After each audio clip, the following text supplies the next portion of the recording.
Joshua.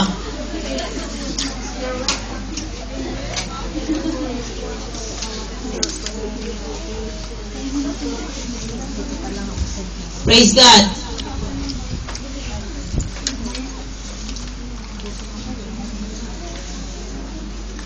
Joshua 4.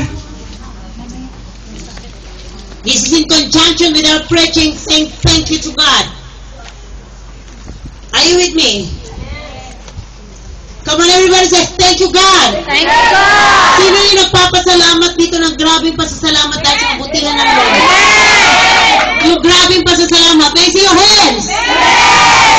From that heart, bubunutin natin. From that heart that you had, may gagawin tayo. From that heart, from that gratitude heart, from that grateful heart, from that thankful heart, you're gonna be doing something. Amen? In Joshua 4, let's start it with 1. Father, we thank you for your word. Thank you so much, Holy Spirit, for causing your people, oh God, to receive, to perceive what you want us, what your people, to hear from you. Minister to them, Holy Spirit. In Jesus' name. I want you to focus, church. Amen. When the whole nation had finished crossing the Jordan, the Lord said to Joshua, this is in the account of Joshua, right after their deliverance, right after they were able to cross the Jordan River, parang Red Sea. So, mandali, I'm asking everybody to please focus and no talking. Alright? Joshua, who is Joshua anyway? Sister, parang katulad ka niyan. Parang Joshua's job is just an aid of Moses. Si Joshua, alalay lang ni Moses yan. But Moses succeeded, Joshua succeeded Moses. Joshua did not settle in his second best. One point is that don't settle for your second best. Do not be slave for your second best. Huwag kang magpapaalipin sa second best. You deserve for the best. What do you mean?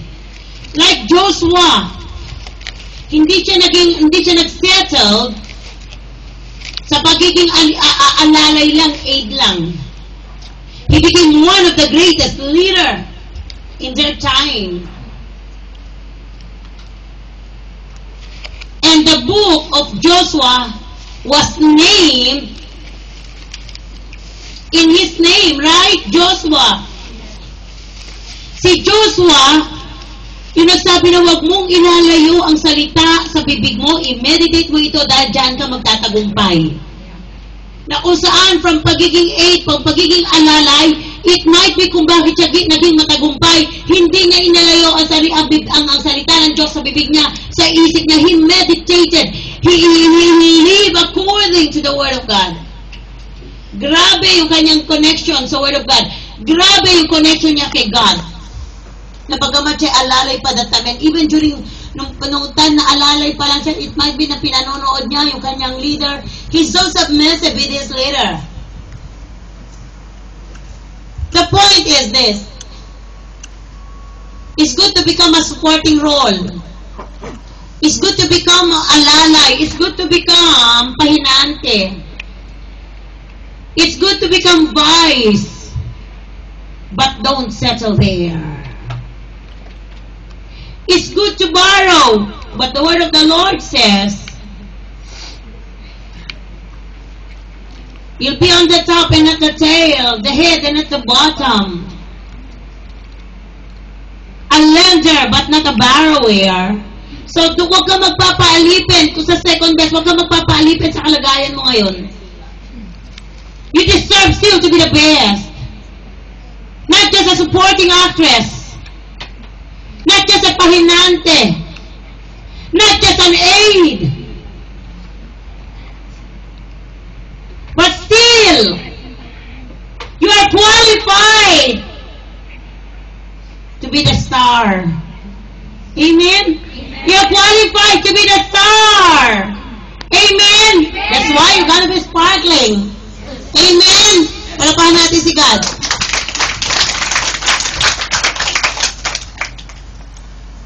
And this is Joshua. Right after nung patawid yung mga Israelita leader si Joshua, we're gonna be crossing this Jordan River. You know, ang Jordan, grabing dumi nito. Grabing dumi ng ilog na to. Kaya nga maalala ko yung sabi ko kay Pastor Peter, I'm happy Lord, I'm happy Pastor nung lumipat kayo from Jordan to Light Chico. Ang tagal nyo na dyan sa Jordan. Nung lumipat sila sa Light Chico, grabe ang sumabog yung church.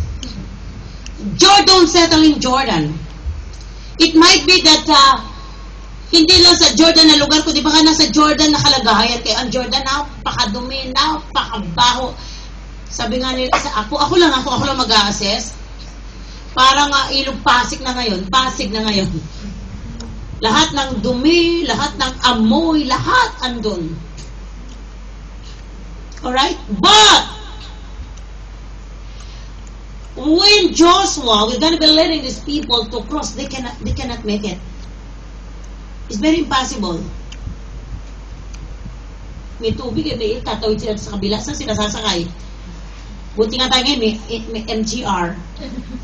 Merong bus. May tunnel. But during their time, wala eh. Wala talaga. It might be walang paraan. Tatawid, gusto mo makatawid, it might be walang paraan para makatawid ka. But praise God. God provided a way. God provided a way. Yung ilog, preaching ko ng Thursday, nothing is impossible with God. Kailan ka huling humakbang ng imposibleng bagay? Actually, imposible hindi naman sa Diyos eh. Sa'yo, imposible. Kasi sa Lord, lahat posible. Sino ang kikilos ng imposible? Ang Diyos ba o ikaw? Ikaw ang hakbang na imposible. Ang kagandahan lang, nothing is impossible with God. We have God. Yes. Just like Him. Are you there with me? Yes. So tayo nga hakbang. Kaya nga, maalala ko yung word, minsan sa Twitter, sabi ko, to believe the impossible is different from doing the impossible. Ikaw ang hakbang na imposible. Are you there? Because we have a big God. Alright? So, nahati yung Jordan River. Nakatawid sila. Woo! I don't know your kalagayan, but with God, all things are possible. In you, it is impossible, but it is only God who's gonna be making a way. So, eto, nakatawid sila. Isang dating alalay lang, ginamit ng Lord. Meron ba kayo nakikita? Kahapon, nag-party ang Saturday group. Sabi ko, ang gaganda nila. Masanay na kayong ganyan. Yung pagiging katulong attire sa loob lang ng bahay yun. Alright? Okay. So, they were able to cross. Are you with me? Amen. When the whole nation had finished crossing the Jordan, the Lord said to Joshua, grabe yung pandinig ni Joshua. Lagi nangungusap ang Lord sa atin. Sometimes, kumisan kasi talagang ang gusto na natin yung sarili na lang natin naririnig. But if I were you, if you want success, I'll tell you, give your ears to God. Yes. Give your ears to God. Give your ears to God. Are you there? So God spoke to Joshua. Grabe relationship nito. The Lord spoke to Joshua. Today, if you hear His voice, don't harden your ears and your heart. Are you there? In 2. Nangusap ang Lord. Excited ako ano sinabi ng Lord kay Joshua. Pumili ka ng 12 men. Choose 12 men from among the people. Woo! Choose 12 men from among the people, one from each tribe, and tell them to take up 12 stones from the middle of the Jordan from right where the priest stood, and to carry them over with you and put them down at the place where you stay tonight. Parang ganito. Sabi na Lord, may 12 si Joshua. Parang ikaw may 12 din. Pumili ka ng 12. And kung saan nag-dry yung ground, di ba? Jordan River, hinahati. Nag-dry yung ground. Siyempre, may mga bato-bato na dyan. Kung saan nangyari yung pagkahati ng tubig, kumuha ka din ng 12 na bato. Ang kukunin mong tao, isang representative sa grupo ng ganito, sa grupo ng ganito, sa grupo ng ganito, sa grupo ng ganito. Isa! Are you there with me? That's the instruction of the Lord to Joshua. Tuloy natin. And yung stone na yon, dadalhin ninyo, stood and to carry them over with you, dadalhin nyo to, and put them down at the place where you stay tonight. Wherever you're going to stay tonight, wherever you're going, you need to bring that stone. Alright? Are you there? In 4.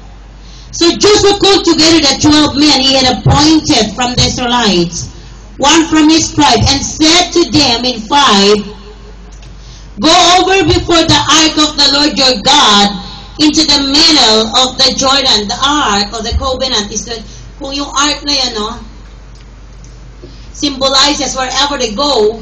Pag binanggit yung ark na yan, it symbolizes the presence of the Lord. Are you there? Alright? And said to them, Go over before the ark of the Lord your God into the middle of the Jordan. Each of you is to take up a stone. Basahin nga natin. Each of you will take up a stone in his shoulder. Where? In his shoulder. Saan ilalagay yung stone? Shoulder. Bigat mo na. Each of you is to take up a stone on his shoulder according to the number of the tribes of Israelites. 6. Basahin nga natin sabay-sabay yung 6. To serve as a sign among you. To serve! Yung bato na ilalagay sa shoulder will serve as a sign. Sign of what? Go. Among you. When your children In the future. When your children ask you, ano ba itong mga batong ito? Ano ba ibig sabihin ng batong ito? Sabihin nyo, tell them na minsan, nung tatawid kami, hinati ng Panginoon itong dagat at ito ang patotoo. Flow of the Jordan was cut off before the ark of the covenant of the Lord. When it crossed the Jordan, the waters of the Jordan were cut off. Go. These stones are to be These stones are to be Tagalogin yung memorial. Ala. These stones are to be memorial to the people of Israel forever.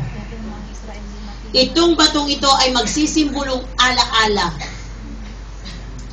na minsan hinati ng Panginoon sa pamagitan ni Joshua ang dagat.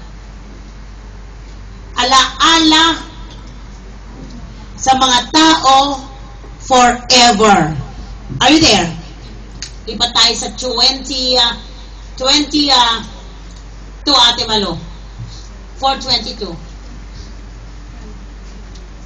In 21, sige, go. Bisa natin sa 21.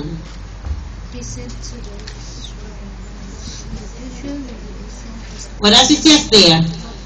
He said to the Israelites, in the future when your descendants ask their fathers, what do these stones mean? 22.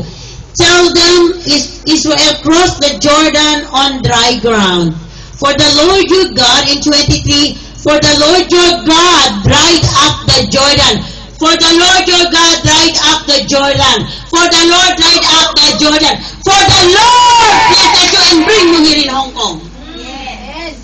No other else. Are you there?